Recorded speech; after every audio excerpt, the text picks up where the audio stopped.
Ini adalah Gunung Tangkuban Perahu, tempat dari legenda Sangkuriang. Sebenarnya tepat banget di depan saya itu. Udah bisa kelihatan itu adalah kawah ratunya, pemirsa. Nah, sebelum kamu lanjut nonton video ini, aku pengen kamu untuk subscribe this channel, nyalakan loncengnya juga ya. 3, 2, 1. Udah. Nah, gitu dong. Thank you ya udah subscribe.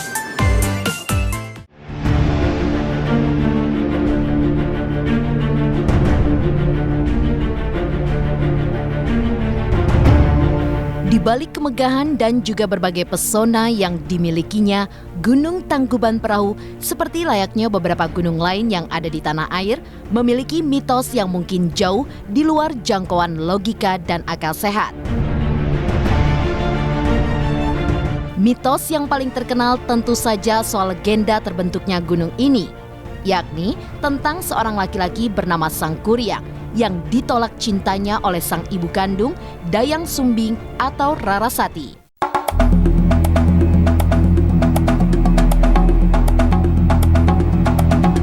Namun, tim konon katanya tidak menelisik lebih jauh tentang cerita legenda yang kadung dipercaya turun-temurun itu, melainkan coba untuk mencari kebenaran tentang mitos-mitos lain yang terkubur bersama dengan kemegahan gunung milik tanah Pasundan ini.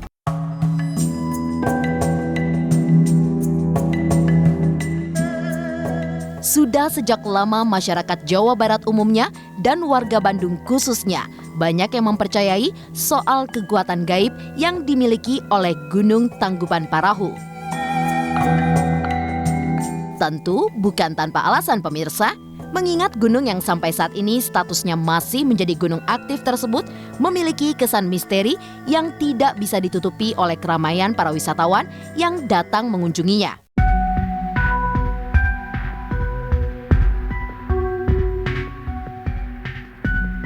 Masyarakat Kota Bandung yang memang hanya berjarak kurang lebih 25 meter dari kawasan gunung meyakini bahwa gunung yang bentuk fisiknya memang menyerupai rupa sebuah perahu yang terbalik ini mampu mengeluarkan energi metafisik yang tak kasat mata.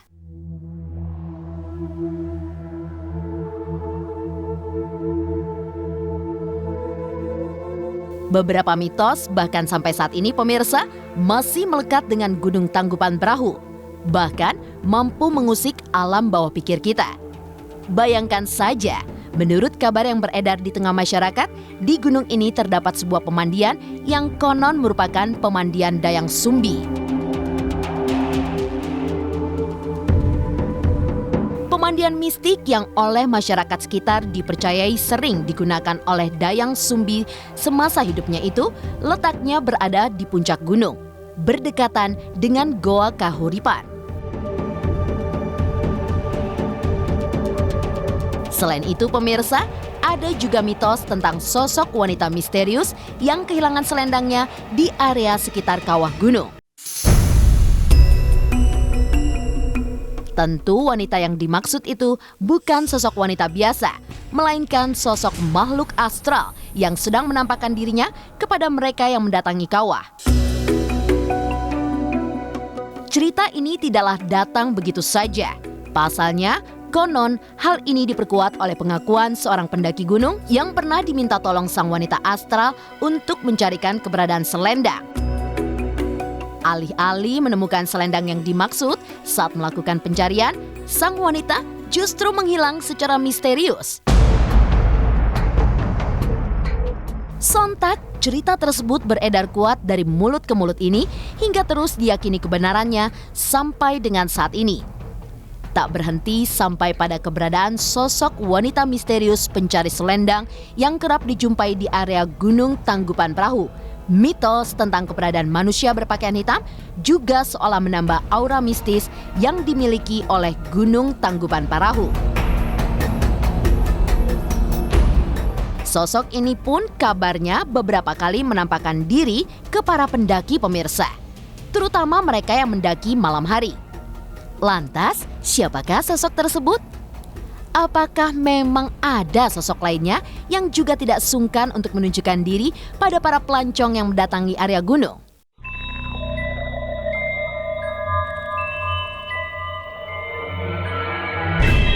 Penasaran dengan berbagai cerita mistis yang dimiliki oleh Gunung Tangkuban Perahu, tim konon katanya berusaha untuk meluncur ke Bandung demi untuk mengeksplorasi berbagai sudut gunung yang konon menyimpan banyak hal-hal misterius. Dan setelah menempuh perjalanan dari Jakarta yang hampir seluruhnya menanjak, tim konon katanya sampai di area kawah gunung berketinggian 2004 meter di atas permukaan laut ini. Oke, pemirsa konon katanya, kali ini saya agak terjal tangganya. Kali ini saya udah berada di salah satu tempat nih, tempat legenda yang terkenal di Indonesia. Bagi kalian yang tahu, ini adalah Gunung Tangkuban Perahu, tempat dari legenda Sangkuriang. Sebenarnya tepat banget di depan saya itu udah bisa kelihatan, itu adalah kawah ratunya pemirsa. Berasap banget.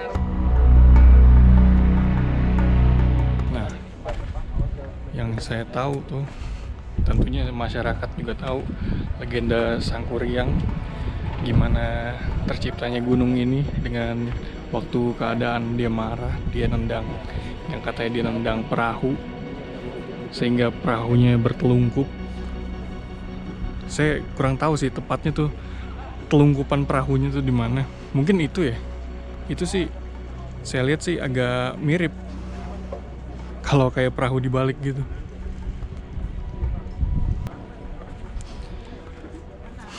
Coba saya ke atas lagi. Ini agak terjal juga pemirsa, lumayan. Ush.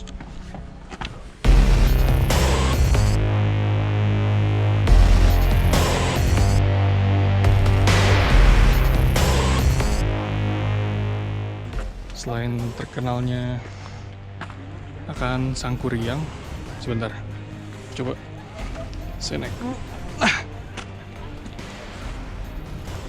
Sebenarnya dari awal legenda Sangkuriang sendiri tuh, mungkin pegunungan ini ya, yang saya tahu tuh emang udah gimana ya, udah jadi kepercayaan leluhur juga pemirsa.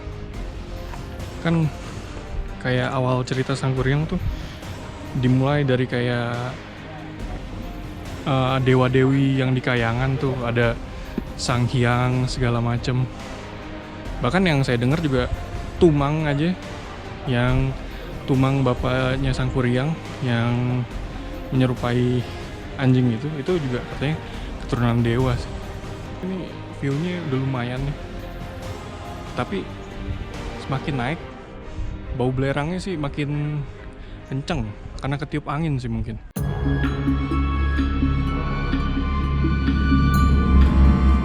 Ternyata lumayan jauh juga ke atasnya tuh.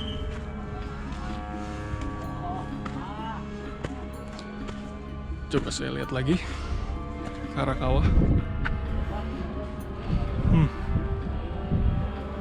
Nah, yang saya dengar juga tuh pemirsa, katanya tuh kawah yang sebelah sini nih, ini tuh baru pemirsa, baru, dan meletusnya tuh kalau nggak salah tuh 6 bulan yang lalu ya.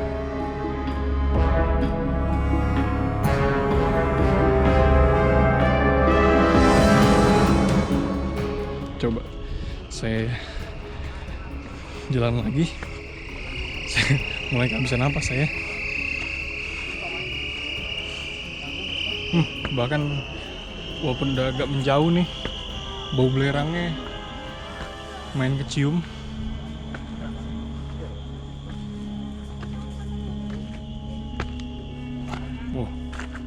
Sebelah sini kawasan hutannya tuh, kawasannya hampir masih kayak hutan sih pemirsa.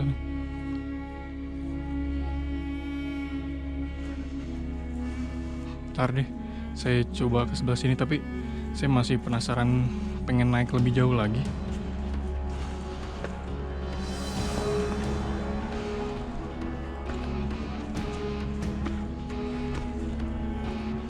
Nah ini udah lumayan tinggi nih.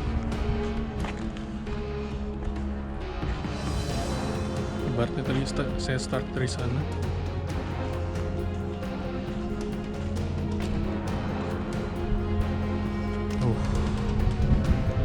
Benar-benar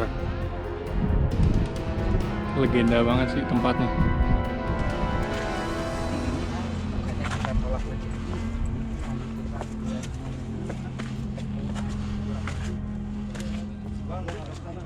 Nah,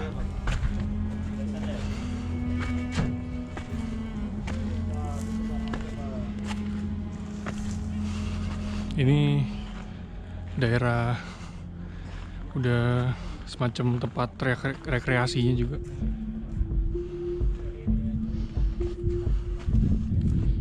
Coba, saya penasaran juga.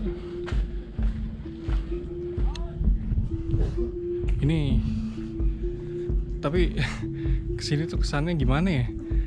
Lebih dingin sih yang pasti.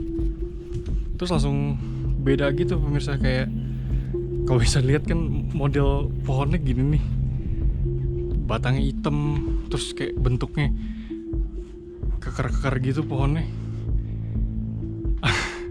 Bener-bener kayak misalnya film fantasi gitu, ada gunung, ada hutan-hutan yang menyeramkan gitu pemirsa. Bisa dilihat tuh pemirsa pemandangannya.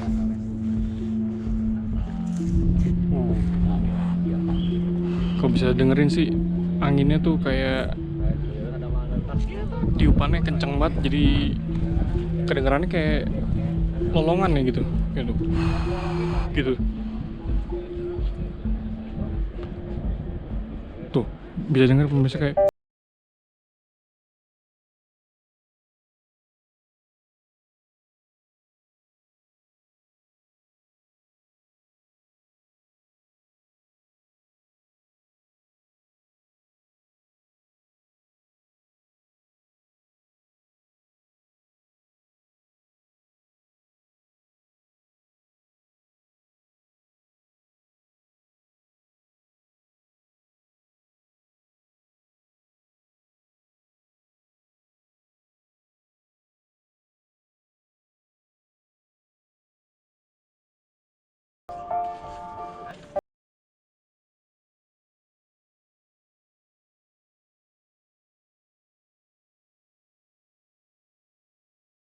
arah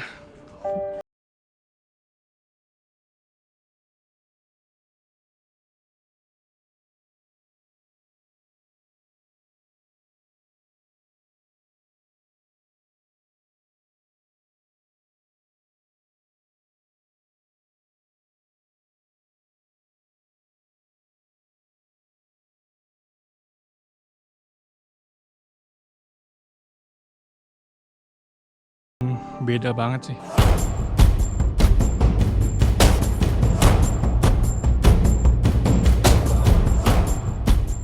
Seperti apa penelusuran tim konon katanya ketika memasuki hutan di area kawah Gunung Tangkuban Perahu? Benarkah bahwa di dalam hutan itu terdapat suara-suara misterius yang bahkan bisa didengar oleh tim konon katanya? Simak penelusuran lengkapnya hanya di segmen selanjutnya setelah jeda pariwara berikut ini.